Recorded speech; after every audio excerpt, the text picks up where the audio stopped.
Hi there! Welcome to Pallet University. So we are back with the next episode of our series, Real Biologist Reacts to Pokemon in Real Life art by the artist Joshua Dunlop. Please, once again, as always in the series, all of his socials will be down below, as well as you can see his link to his, what even is this website? I'm not an art person, but I don't know. ArtStation, his ArtStation website link right here on the screen. So please go show Joshua all sorts of support on this series because he's obviously an incredibly talented person. I mean, just look at some of this stuff. It's so good. But anyway, so this is, I believe, our third? Yes, this is the third video of these that I've done. And unfortunately, this was supposed to be the fourth. Because if you remember last episode, I actually asked for people's sort of feedback because the episodes were getting a little too long. They were getting close to an hour, which is a little too long for most people to watch at a time. So I asked for some feedback whether you guys would prefer more Pokemon per episode, but less sort of scientific-y talk. That's a very unscientific way to phrase it, but or would you prefer only like 2 or 3 Pokemon per episode, but more of the biologic talk? A lot of the biologic jargon. And you guys, it was a little bit of a wash. Most people said that they wanted longer episodes, but thought that the YouTube algorithm, which we're always trying to beat, so make sure to leave a comment down below to help me beat it. They said that because of how YouTube is set up, shorter episodes are usually better.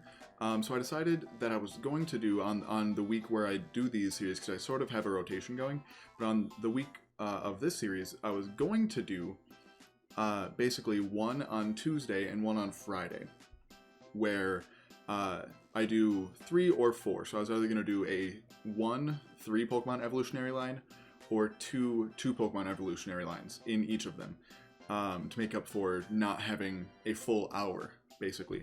And I did that. I was supposed to have everything edited and ready. So I'm actually recording this the day before it goes out. But I went to edit it literally just like 5 minutes ago and discovered that the audio was gone. There was no audio for it whatsoever, even though OBS, you know, the little lines from my mic were showing up on OBS, but when I put it in my editing software, there was just no audio. And I'm really not sure why that happened.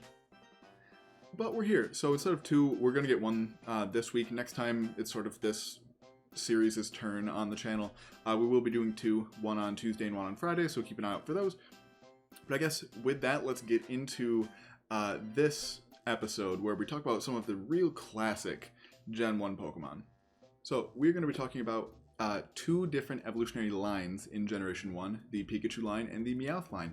And a fun fact that a lot of people might not know is that Pikachu is number 25 in the Pokedex, and Meowth is number 52, 25 backwards, because it's supposed to, cat and mouse, sort of rivalry almost. But as we'll see, and you can probably already tell from this picture, Pikachu's not actually based off of a mouse, really. Raichu is more, and we'll talk about that when we talk about Raichu as well. But Pikachu, from this, you can probably tell, is, at least from Joshua's interpretation, more based off of a rabbit, where there is actually an animal, and I'm not actually sure where this animal falls. I'm actually going to look that up real quick before I just say things that aren't true. Yes, so I was right. So there is actually a group of animals called Pikas, P-I-K-A, which is where that comes from in Pikachu, that are lagomorphs, not rodents. And so Joshua, it looks like, sort of took that and ran with it because it gave it the ears of a rabbit, which are actually not rodents, which some people might not know if you're not all that familiar with like taxonomy. But rabbits, hares, and pikas, there's a couple other not as common members of this group as well, but they're members of a group called lagomorphs, which are sort of like cousins to rodents, as you can probably tell, because rabbits are pretty rodent-like, but there's a couple very key differences between the 2 groups. But they actually form a group. So I'm sure in biology, like high school biology, you probably learned. Actually, probably learned this even in like elementary biology. But there's the different like levels of classification, where there's like kingdom, phylum, class, order, family, genus, species. People who practice taxonomy like professionally, much more than I do, don't tend to use that system so much anymore. We tend to use these things called clades, which are basically just a group of animals that all share a common ancestor. And so it's, for example, lagomorphs, which are, the rabbits, hares, pikas, whatever, and rodents make up a clade called gliers, which is not, gliers does not fit in any of those kingdom, phylum, class, order, family, genus, species. It's in between a couple of them. So there are, for every, rank that is on that, there are probably hundreds in between. It depends on, which level you're going from. But there are, at the very least, dozens between each of, those levels that you are probably most familiar with. And gliers is one of them. So, anyway, taxonomy aside, hopefully that's the kind of biological content you came for. But let's talk about Pikachu, actually, since we actually have it here. So one of the things that actually really bothers me the most about mostly older Pokemon, they don't really do it anymore, but giving them ears, or I guess external pinnae, because almost everything has ears, especially almost every vertebrate has ears. Snakes are a weird exception, they don't really have ears. But every vertebrate, basically, I take that back, okay. Every amniote has ears. And by that I mean they have some kind of tympanum, which is the technical word for your eardrum. Salamanders, I don't believe do. Frogs definitely do. That's what like the circle on the side of their head is. That's literally their eardrum that's like on the side of their body. But for mammals, they actually give them these, which are called pinnae, and that's the sort of cartilaginous part of your ear. Only mammals have those. It's unsure whether some of like the non-mammalian mammal ancestors did or didn't. It's kind of hard to tell that from fossils. But virtually all mammals have some form of this. But it always bothered me when they, with Pikachu, how they had these two like lobes coming off of its head. But Joshua actually made it an ear instead of just like this like tube coming off of Pikachu's head. So I really appreciate that. Thank you, Joshua. Something that's also really cool is all of these, it shows whiskers on Pikachu's face, which as you can see probably on the art down below, Pikachu doesn't really have. A lot of rodent Pokemon don't actually have that, weirdly. Because most, if not all, rodents do have pretty pronounced whiskers. It's actually interesting. So I remember, especially, they're very sensitive in rodents as well, and I would assume gliers too, like gliers in general. But I remember we went to like our local zoo when I was in like elementary school for like a class trip, and they had a chinchilla, which is a small rodent. Well, actually, for rodents, relatively large. It's like maybe yay big, but they're native to the Andes Mountains in South America, and their whiskers were so sensitive that they actually pick up sound. So the whiskers were, it was twitching all of its whiskers to try and get new information, and then the person who was like running the program was basically like, all right, everybody quiet down as much as you can. And of course, it was like a middle school trip, so we were all like, cracking up, trying not to laugh. But when it was very, very quiet, the chinchilla was not moving its whiskers. It was just nice and chill.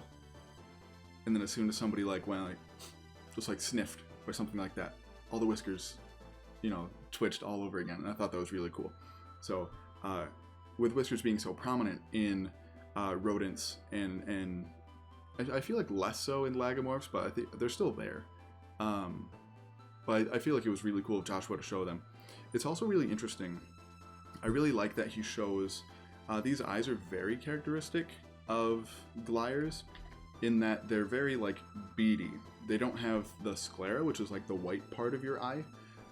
They do, which is very, very reduced. You almost never see it in rodents.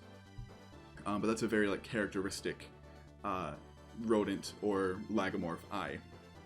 Something that's really interesting, and we can talk about this much more I've talked about it a bit, I think, in the first episode of this series.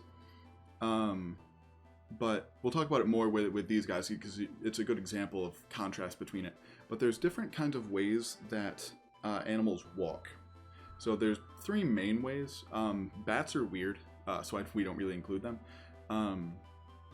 But there's 3 different ways mainly that especially mammals walk. There is plantigrade, which is how you walk, which is your entire foot from your toes to your heel is on the ground when you walk.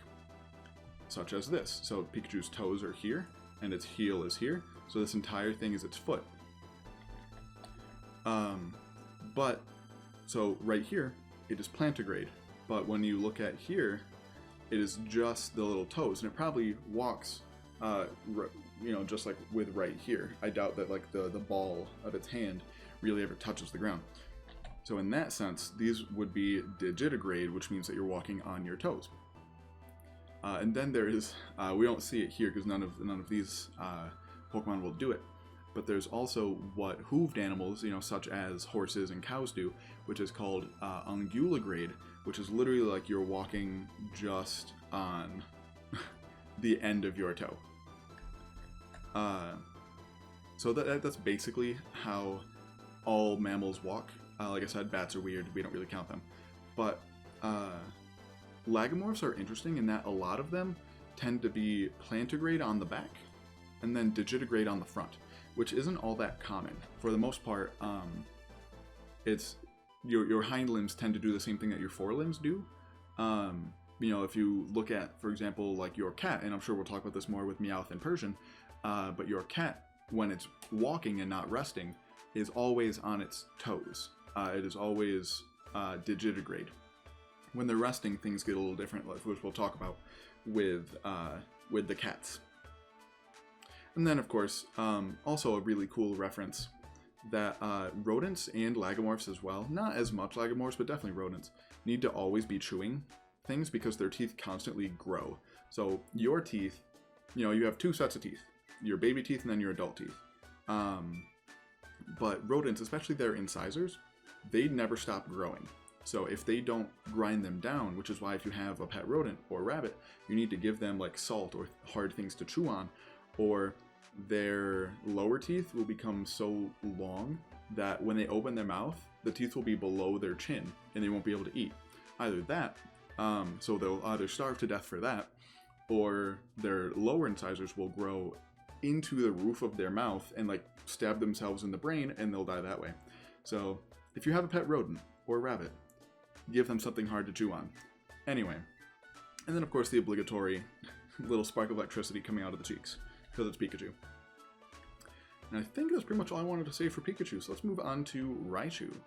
So I kind of have less to say about Raichu, although from here you can definitely clearly tell it's probably based off of, they're called kangaroo rats, which are rodents, but they have this really long, slender tail, and they have like a little poofy thing at the end.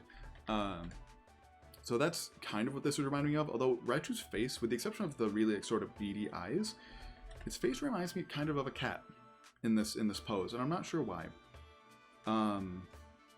So here you can see when, here Pikachu's basically resting, it's just kind of hanging out, eating its nut or whatever that happens to be.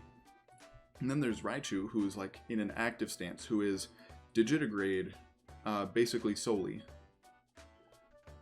which is much more efficient for quick bursts of speed, whereas plantigrade is much more usually stable, which is why primates are plantigrade, because for the most part primates live in trees, and you need to be able to be really stable when you're in the trees so you don't fall and die. But yeah, I don't really have a ton to say about Raichu, although I'll always point this out when I see a good example in animal. But when people say like birds have backwards legs, it's like, no, what you're looking at, it just isn't their knee. So right here we'll see, like right here is Raichu's thigh. Right here would be like its kneecap. And then right there is its tibia and fibula, its shin bones. And then right here's the heel, and then that whole thing is its foot. Which a lot of people who, aren't sort of trained in biology might not know that whole thing is their foot. And then obviously, once again, the obligatory electricity, because it's an electric type. Yeah, I think that's pretty much all I've got to say about Raichu. Obviously, other than that, it looks really good. I love the fact that he draws it like in a stadium, because there's actually another piece of art that I didn't include, where it's like Raichu facing off against a golem in a stadium, which is really neat. But anyway, let's move on to Meowth, and Meowth and Persian get real interesting. So here we have Meowth basically as a house cat, which I really like. And let's see, let's talk about some things with Meowth. So I tried to look into Meowth's eyes and see what like the rest of the room looks like. I don't know why, but I did. And I just love that attention to detail. Although it kind of just looks like it's an empty room. But like clearly this looks like just like a suburban house. It's got like a cat, like a scratch post, some books it looks like. And I love, so Meowth has been drawn different ways throughout the years, because I know in Generation 1 they have it like sort of sitting down and squatting, and its front paws are still on the ground, and then sort of as the generations go on, it's more standing up, which I really like here, although they don't, Joshua made it look almost too humanoid. It's slightly creepy. But I want to talk about the whiskers here, because I've never really understood Meowth's whiskers. So these, you know, I think are supposed to be whiskers, but Joshua also drew lots of more slender whiskers here, because these ones all over its head would not actually be that useful in detecting the things that whiskers are for. They're too thick. Each whisker sort of has a little tiny muscle attached to it, so they can move their whiskers basically independently. And the reason they're so thin is because they can pick up really minor vibrations. Whereas these whiskers, I wouldn't really be able to do that. So I would suspect they're also not in a place that's like all that useful. These two kind of are, but these ones are like on the side of the head, which there's typically not that many nerve endings there, whereas like around the eyes and around the mouth, there's a lot more nerve endings there to pick up on the things that the whiskers are supposed to pick up on. So I would suspect that these are probably ornamental, just to sort of show off, probably, I would suspect, to like the opposite gender when they're trying to make little Meowths. Let's see. I really like the teeth, although maybe I haven't looked at cat teeth in a while. These teeth kind of seem like they're a little too far apart. But I do like the little tiny fangs here as well. Let's see, what else? When I was first looking at this, the first time I recorded this episode, I didn't notice the bird until I went to talk about Meowth's feet, and then I was like, oh, that's a weird like clump of hair, and then I like move it over, and there's just a dead bird here. So that just makes this whole scene better, because Meowth is like, oh, hello, human. Oh, aren't I so cute? And then you just see, oh, he brought in a dead bird, that's why he's acting cute.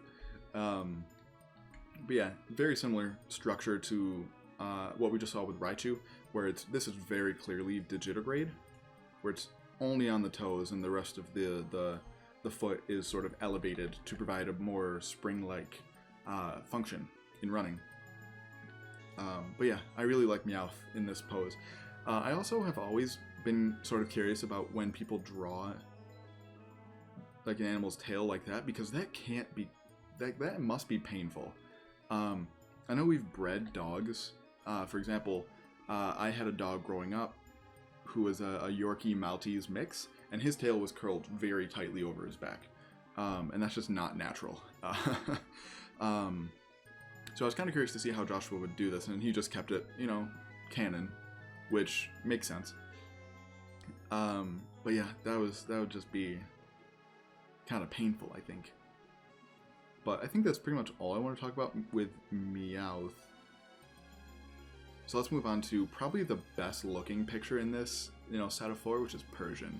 So like I said, this one's probably my favorite of these four, because, you know, for the last 20 plus years that I've, you know, known that Persian existed, I've thought about it, and this is probably the fault of the anime, to be honest. Because Giovanni's Persian is never really seen doing anything. It's always seen as just a sort of big, fancy cat. But in reality, that's a big cat. Like, I don't actually know off the top of my head how big Persian is, but I want to say it's probably comparable in size to like a mountain lion. I'm actually going to look. So Persian's about a meter tall, or a little over 3 feet for my fellow Americans, and about 70 pounds. So it's quite a bit lighter than like a mountain lion, but it's about the same size. So which is very clearly what I would think that this is based off of. You know, the face looks very mountain lion-y. But I never really thought about Persian being in the wild because you always think of it as like Giovanni's fancy pet that just sort of lounges around and doesn't do anything. You know, I am very curious about whether it would actually live in an environment like this because being pure white kind of sticks out when you're living in a forest. That's typically not a good survival strategy if you're trying to sneak up on things. You tend to want to be roughly the same color as the things around you, or in the case of tigers, have a pattern that sort of breaks up your outline. But it's still pretty dark because the forests that this looks like it lives in are generally pretty dark. But being pure white is typically not a good survival strategy unless you live in the Arctic. But anyway, just going into some of the details here. So I really like, because this is something that's not actually present on any art of Persian that I was able to find, but these sort of patterns here on the face.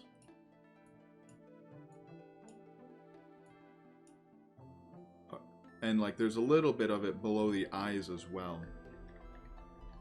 But I really like that because I don't think there's really any purely just like single colored cats. Mountain lions are probably the closest thing. But every other big cat has some kind of pattern. Actually, I think even most wild cats, you know, domesticated cats are different, but wild cats typically always have some kind of pattern. Similar to what I was talking about with Meowth, I'm really not quite sure what these whiskers, what function they serve, because some cats do, I guess, have some whiskers coming off of like the side of their face, but they seem too thick, but also, once again, like I said with Meowth, there's not a ton of nerve endings on the side of your face compared to the front of your face, you know. So maybe those serve some kind of ornamental purpose like in Meowth, but I really am not sure. I really like the way he drew, like this Persian was drinking and then noticed the camera person and just like looked up and was super alert. I really like that. I'm really interested in the way he drew like the little jewel on Persian's forehead, because he almost drew it like, I know on Persian obviously just because of the way Pokemon draws things that there is like an outline around the gem, but he drew it like it's like almost like there's mites is what that sort of looks like, or some kind of like small parasitic something around that, which I think is interesting. And also I just noticed a little like scratch across its face, which I think is a really good touch. Once again, with like the really like, curly twisted tail. Again, you're keeping to the canon, so I totally understand. But again, I'm not quite sure how that would work, like anatomically. It could be done, but it would not be very useful for what tails are meant to do, which mostly is to keep balance. Like, it could definitely still be used for that, but it'd be less useful for that. And then once again, it looks like Persian was resting its whole foot on the ground, which says that, you know, obviously it looks pretty intense here. Like I said, it looked like it was sort of resting before it noticed like the camera person in this piece of art. And right here you can actually see really well like what being digitigrade looks like on your forelimbs, because these right here are the same, basically the part that's like on the ground is just like this part of your hand and then your fingers, whereas this part here is like these bones in your hand right here, and then up here would be like the wrist, because it was harder to see that in Raichu and Pikachu, but this, because Persian's seemingly much bigger than those two, you can see it quite well. Out of these four, I definitely think this one's my favorite, just because it's the most sort of realistic looking. And we'll actually end off going back to Joshua's ArtStation page. There's something else I wanted to point out there. So Joshua's actually sort of going back through and updating some of his older pieces. Like these are new pieces of art for Venusaur, as well as Charizard too. So I definitely will go back through at some point and talk about some of the new ones. But he's making them more, in general, more canon-based, I guess, compared to his two Charmanders, which I talked about last episode. This one looks a lot more like it does in the games compared to this one, which looks much more like an animal that would actually exist. I tend to prefer these ones, but let me know which ones you prefer down below, more canonically Pokemon ones or ones that are more plausible to actually exist in the real world. Once again, please make sure to go check out all of Joshua's socials, which will be down in the description as always. Let me know which of these four that we looked at today was your personal favorite and what makes it your favorite, because like I mentioned earlier, you can help me beat the YouTube algorithm. Make sure to follow me on Twitter as well at Pallet_U to keep up on all things Pokemon science, and as always, there's a time and place for everything.